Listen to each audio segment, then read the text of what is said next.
I took the job because I needed money fast. That's the simplest way to explain it. About a month earlier, the small print shop where I'd been working cut half the staff with almost no warning. The owner called it restructuring, which is one of those words that sounds clean and professional, right up until it happens to you. For the first week, I told myself it was fine. I had some savings. My rent wasn't due immediately. I'd find something else. By the second week, I was selling random stuff online and pretending not to notice how often I was checking my bank app. By the third week, I was applying to everything: warehouse work, delivery jobs, overnight stocking, temp agencies, anything. That's how I ended up answering a posting for a night security position at a half-empty office building on the edge of town. The ad was weirdly vague: independent contractor, evening and overnight shifts, light patrol duties, camera monitoring, must be reliable. It also said immediate start, which in my situation sounded almost beautiful. The building itself was in a business park that had clearly been more impressive 10 years ago. During the day, it probably looked normal enough. At night, it looked abandoned. 3 stories of reflective black windows, a wide empty parking lot, trimmed landscaping no one seemed to care about anymore, and a giant lobby with one lonely light burning over the front desk. When I showed up for the interview, the man who hired me barely asked any questions. His name was Donnelly. Mid-50s, gray suit, polite in a way that felt more administrative than human. He didn't ask about my experience beyond whether I'd ever worked nights before. He didn't ask for references.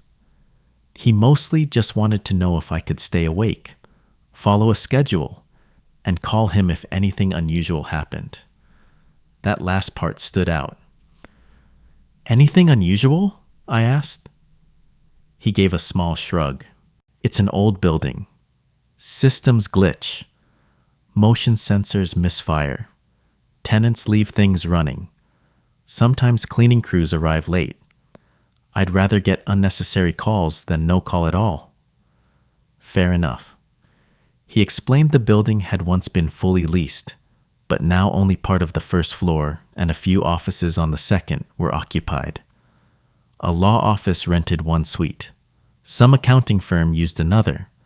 There was a small insurance office and a vacant co-working space no one had touched in months. My job was simple: sit at the front desk, watch the monitors, do one patrol around 11 p.m., one around 2 a.m., and one before sunrise. Make sure exterior doors stayed locked. Note anything strange. The pay wasn't amazing, but it was enough to stop the feeling of my life slowly sliding downhill. So I said yes. My first shift was boring in exactly the way I hoped it would be. Donnelly gave me a quick walkthrough before leaving. The lobby, the security office behind the desk, the camera feeds, the stairwells, the breaker room, the utility hall, the maintenance closet, the empty third floor. That third floor came up more than once. "Nothing up there matters," he said. "No tenants, no equipment you need to check. Just make sure nobody's there." The way he said it made it sound like he was less concerned about someone breaking in than about someone already being there. Still, the building itself felt harmless enough. Too cold, too quiet, and too full of fluorescent lighting, but harmless. The kind of place where the biggest danger seemed to be falling asleep in a rolling desk chair. By midnight, I'd already figured out the rhythm. The HVAC would kick on and off with a deep mechanical hum. One of the lobby lights buzzed faintly. The elevator took too long to answer calls. Some camera angles flickered for a second before stabilizing. Normal, old building stuff. My first patrol took maybe 15 minutes. I walked the first and second floors with a flashlight I barely needed, checked the side exits, tested 2 doors that were already locked, and stood for a minute at the end of the third floor hallway, looking into a row of dark, empty offices. There's a specific kind of creepy that only vacant office space has. Not dramatic creepy, not haunted house creepy, just wrong. Rows of cubicles, empty desks, glass conference rooms, copiers covered in gray dust sheets. Everything arranged for people who are no longer there. I finished the patrol, went back downstairs, wrote "all secure" in the logbook, and spent the next few hours trying not to think about how weird my life had become. Second shift, same thing. Quiet, easy, almost disappointing. By the third shift, I had started bringing coffee from home and a pair of headphones for the hours when nothing happened. That night, around 1:17 a.m., I was half watching the monitor wall and half scrolling through job listings on my phone when I noticed movement on camera 3B. I looked up. Third floor east hallway. A person had just crossed the far end of the frame. Not a shadow. Not a flicker. A person. They moved from left to right past the glass panels at the end of the corridor and disappeared. I sat up immediately. The building was supposed to be empty except for me. I checked the other feeds. 3A, empty. 3C, empty. Stairwell, north empty. Stairwell south empty. Elevator camera, empty. I kept staring at 3B, waiting for the figure to reappear. Nothing. At first I thought maybe I'd caught a reflection from one of the lower cameras. Some weird angle. Some screen glitch. Then I replayed the feed. The system stored short rolling clips. Not great quality, but enough. And there it was. A man. At least I think it was a man. Tall, wearing dark clothes, walking with a calm, steady pace. The strange part wasn't just that someone was there. It was where he had appeared. There was no door in that stretch of hallway. No office entrance on the left side where he entered frame. He seemed to just step into view from empty darkness, walk past the camera, and leave on the other side. I watched the clip 3 times. Then I called Donnelly. He answered on the 4th ring, sounding awake far too quickly for 1:20 in the morning. What happened? I saw someone on the 3rd floor. Silence. Then, are you sure? Yes. Which camera? 3B. Another pause. Could be a video skip. I replayed it. He exhaled slowly. Do a patrol. Call me back. That's it.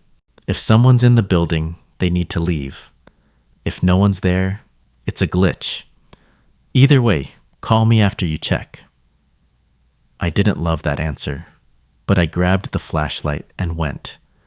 The elevator felt too slow, so I took the stairs. By the time I reached the 3rd floor, my own footsteps sounded too loud. The hallway outside the stairwell was completely dark, except for the weak spill of emergency lighting. I switched on my flashlight and swept it down the corridor. Empty. The carpet, the walls, the glass doors, the old framed office directory. Everything looked still and dead. I walked the east hallway first. Every office was locked. Every room empty. One had stacks of broken desk chairs. Another had old filing cabinets.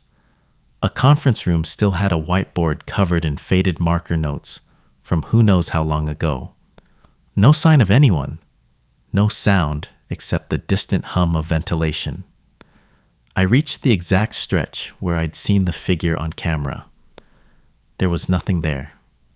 Just a blank wall, a fake potted plant, and the corner leading to the window at the end of the hall. I shined my light on the wall for longer than necessary, half expecting to find some hidden panel or door. Nothing. I checked the rest of the floor anyway. Still nothing. When I called Donnelly back, he sounded almost relieved. No sign of entry? No. No forced doors? No. Then log it as probable system error. Probable, I said. He ignored the tone in my voice. If it happens again, let me know. Then he hung up. That should have been the end of it. Instead, it got worse the next night. This time, I was ready. Around 12:40 a.m., I pulled up the third floor feeds on the main screen and kept them there. At 1:03, camera 3B flickered. Not in the usual way, not like static. Just one soft ripple across the frame. Then the same man appeared again. Same pace, same dark clothes, same direction. He crossed the hallway and vanished beyond the camera's edge. I felt that awful drop in my stomach you get when something impossible happens twice. I rewound the clip. Same thing. No distortion. No obvious artifact. No sign of where he came from. This time I checked the neighboring cameras immediately. 3A caught nothing. 3C caught nothing. The stairwells were empty. The elevator was inactive. It was as if he existed only in that one section of one hallway. I didn't call Donnelly right away. Instead, I went upstairs with the flashlight and a stupid amount of determination not to freak myself out. Again, nothing. But this time, when I stood in that stretch of corridor, I noticed something I'd missed before. The air felt colder there, only in that area. Not dramatically, just enough to notice. The building's AC was uneven everywhere, so on its own it meant nothing. But combined with everything else, it made my skin tighten. I put my hand against the wall where the figure had appeared on camera. Cool drywall. Solid. Then I heard a sound behind me. A soft click. I spun so fast I nearly dropped the flashlight. One of the office doors down the hall had moved. Not opened, just shifted slightly, like the latch hadn't caught. I walked over and pushed it. The door swung inward. Inside was an empty office, with no furniture except a desk pushed against the far wall, and a metal floor lamp lying unplugged on its side. The room smelled dusty and stale. I swept the flashlight around. No person. No movement. But on the desk sat a disposable coffee cup, fresh enough that there was still liquid inside. I stared at it for a full second.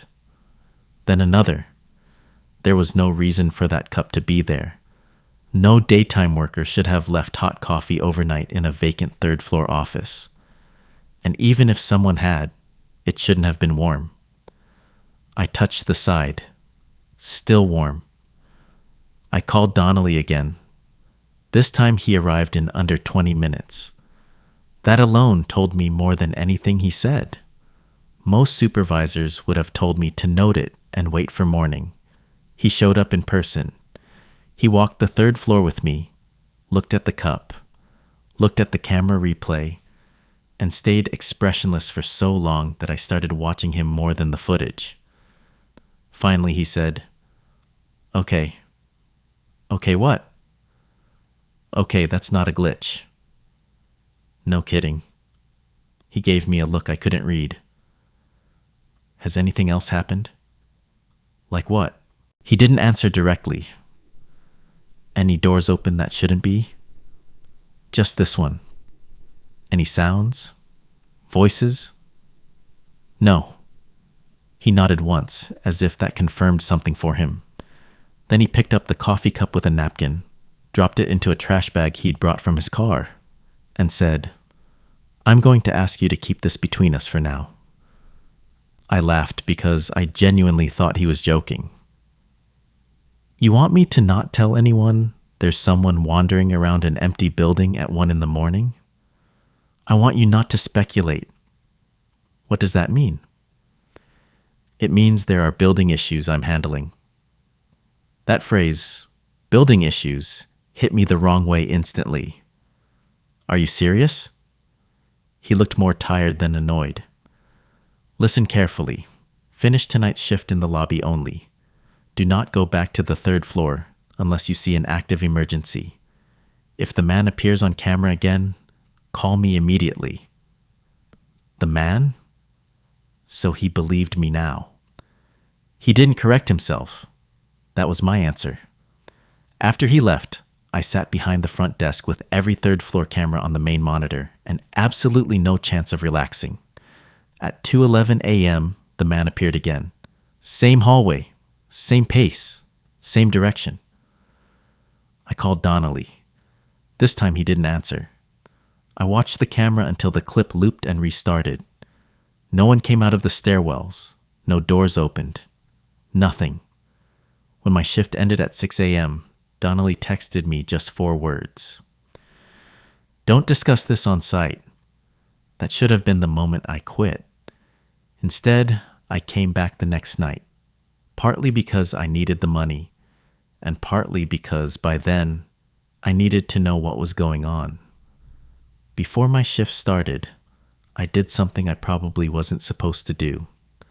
I looked through the old paper logs in the security drawer. Most entries were boring. Door check completed. Alarm reset. Delivery at 7:40 p.m. Cleaning crew left 10:12 p.m. But going back a few months, I started noticing a pattern. 3rd floor East Hall motion alert. Unverified visual on 3B. Possible camera fault. Reported to management. Different handwriting. Different guards. The same camera. The same hallway. One entry from about 7 months earlier just said, saw mail on 3B. No one found upstairs. Not staying alone again. No name attached. Just initials. I was still reading when Donnelly came in early. He took one look at the open logbook and said, "You shouldn't be doing that." You could have mentioned I'm not the first person to see him. He closed the book gently, which somehow felt more unsettling than if he'd slammed it. I was going to explain. When? He was quiet for a moment. Then he said, "Walk with me." He took me not to the 3rd floor, but to a locked records room on the 1st floor behind an old leasing office.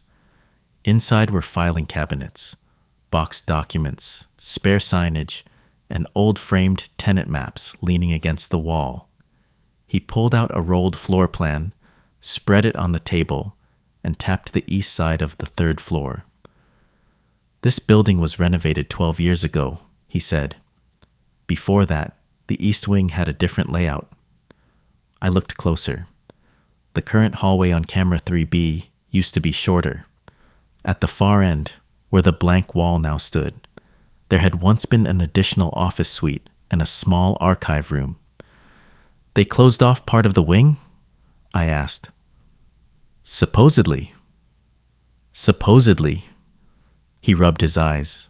The contractor handling the renovation went bankrupt halfway through. Records got messy. There were code disputes, insurance claims, missing permits. The owner at the time just wanted the place reopened. I looked at him. "What are you telling me?" He hesitated too long. Then he said, "A maintenance worker disappeared during the renovation."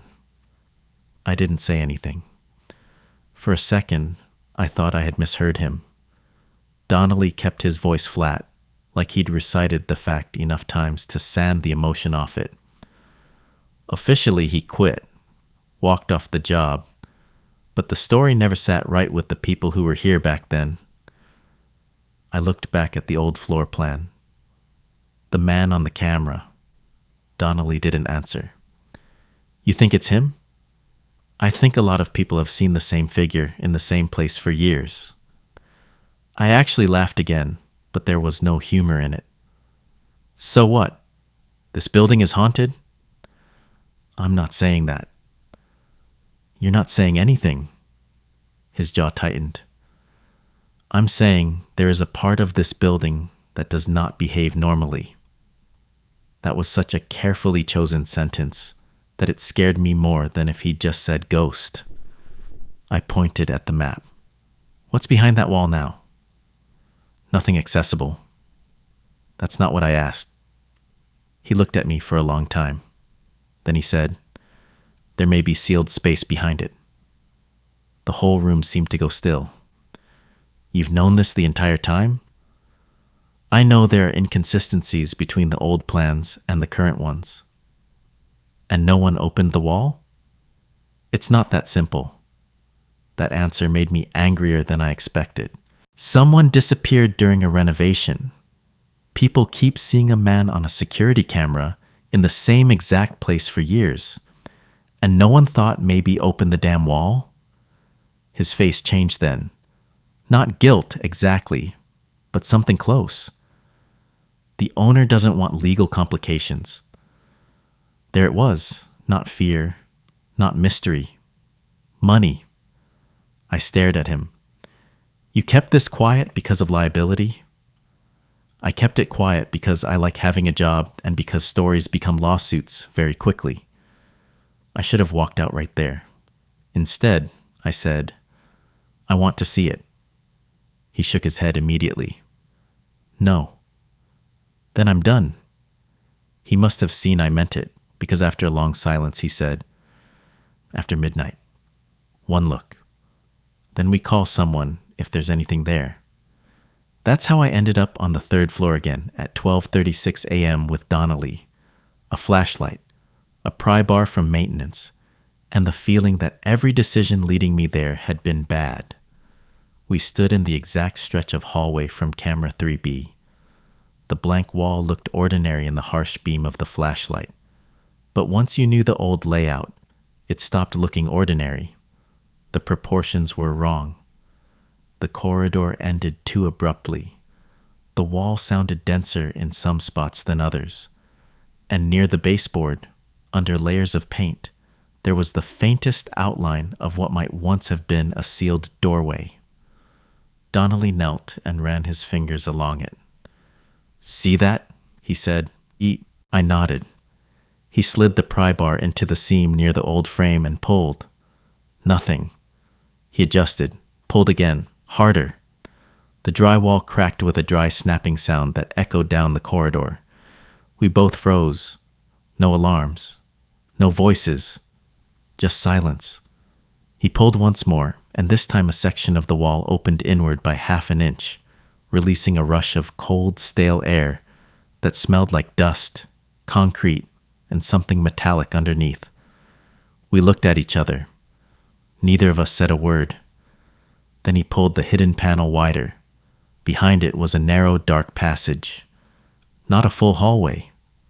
More like a service gap, maybe 3 feet wide, running behind the visible wall. My flashlight beam reached only part way before being swallowed by darkness. The floor inside was unfinished concrete, and about 10 feet in, lying on its side, was a metal ladder. Donnelly whispered, Jesus. I stepped closer. The passage extended farther than it should have. At the end, barely visible, was another doorway. Open. We should have backed out and called the police immediately. Instead, because human beings are apparently incapable of making good decisions in stories like this, we went in. The air was much colder inside the passage than in the hallway. Not naturally cold, dead cold, the kind that feels sealed in. Dust covered most of the floor, but not evenly. There were disturbances, old footprints, newer scuffs, drag marks near the ladder. I saw Donnelly notice them too, because his breathing changed. At the end of the passage was the remains of a small room. Archive room, maybe, back when the floor plan was accurate. Metal shelving bolted to the walls, collapsed ceiling tiles, a dead emergency light, stacks of mildewed boxes split open from age, and in the far corner, half covered by dust and insulation, was a chair. Someone had placed it facing the doorway. I swept the light over it once, then again. There was something on the seat, a hard hat, yellowed with age. A faded company logo still visible on the front. Donnelly moved closer than I did. On the floor beside the chair sat an old thermos and a flashlight so corroded it looked fossilized. He turned slowly toward me. This room was supposed to be emptied. Before I could respond, the light above us flickered. Just once, then again. I looked up instinctively, even though there was no functioning fixture overhead. The flicker came from behind us, back in the visible hallway. At the same time, the camera monitor app on Donnelly's phone started chiming with motion alerts, one after another. 3A, 3B, 3C. He took out the phone, opened the live feed, and held it where I could see. The third-floor hallway camera showed us, or almost us. It showed the cracked open hidden panel, the empty hallway, and a man in dark clothes walking slowly across the frame toward where the wall should have been solid. My stomach dropped so hard it hurt, because that was impossible. We were behind that wall. No one had passed us. No one had entered from the stairs. No doors had opened. Yet on camera, the man kept walking, calm, steady, head slightly down, and when he reached the place where the sealed doorway used to be, he didn't stop. He turned his head toward the camera. For one terrible second, the image sharpened just enough to show a face. Not clearly, but enough to see it wasn't a shadow or glitch. It was a real human face. Pale, dusty, wrong. Then the feed cut black.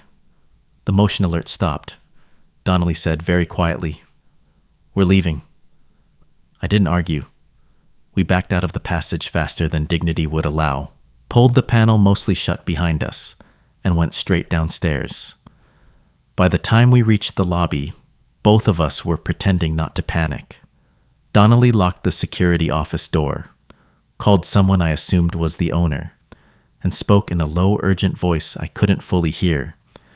The only sentence I caught clearly was, "It's not contained to the camera anymore." I wish I could tell you what that meant. I can't. Because 10 minutes later, police arrived, and once they did, the whole situation changed. Donnelly became careful again, professional again. He described the hidden space as an unrecorded structural cavity discovered during a follow-up inspection. He mentioned old equipment, possible trespass, safety concern. He did not mention the previous sightings. He did not mention the disappeared worker, and he definitely did not mention the face on the camera. I did. The officers gave me the look people give when they're trying to decide whether you're scared, exhausted, or unreliable. But they still searched the third floor. Then the hidden passage. Then the room. They brought out the hard hat, the thermos, and the old flashlight. They also found something else wedged behind one of the collapsed shelves. A wallet. Inside was an ID badge from the renovation company. The photo was damaged, but the name was still visible. Martin Velez. Donnelly went pale when he saw it. That, more than anything, convinced the police this wasn't just an urban legend with bad lighting. The building was shut down for 2 days after that. Inspection. Police reports. The usual official language people use when they don't want to say what everyone's actually thinking. I wasn't fired, but I was told my services were temporarily paused. A week later, I got a final check and a short email saying the contract had ended due to restructuring of building operations. Same word as before, different building. What I know after the fact is this. Martin Velez had really existed. He had really worked on the renovation, and he had really vanished. The old story that he simply quit was apparently convenient, but not well documented. The hidden room on the third floor shouldn't have been sealed the way it was. At least one retired contractor later claimed that part of the renovation had been rushed after a structural accident. No one would go on record with details. The owner denied any prior knowledge of undocumented space. Donnelly never spoke to me again. And the building, it reopened 3 weeks later. Same lobby, same tenants, same glossy dark windows. But the third floor remained closed, officially for repairs. A month after I left the job, I met one of the old daytime cleaners at a gas station near the business park. I recognized her from sign-in sheets and said hello. When I mentioned I used to work nights there, her expression changed immediately. She asked, "Third floor?" I said yes. Then she told me something I still think about. Years ago, before management started replacing guards so often, one of the cleaners came in early and found a chair sitting in the middle of the east hallway. Just a plain metal chair facing the blank wall. No one admitted putting it there. They checked the cameras. And for exactly 17 minutes that morning, the camera had shown an empty hallway with the chair already in place. No footage of anyone bringing it in. No footage of anyone leaving. I asked her if she believed in ghosts. She shrugged and said, "I believe some buildings keep what happens in them." That line bothered me more than it should have, because I still don't know what I saw on camera 3B. Maybe it was a haunting. Maybe it was some kind of recording stamped into that place. Maybe Martin Velez died in that hidden room, and something about him never left. Or maybe the worst possibility is simpler. Maybe someone had been using that sealed space for years, and what we saw was not impossible at all, just something we were never supposed to uncover. Either way, I never went back.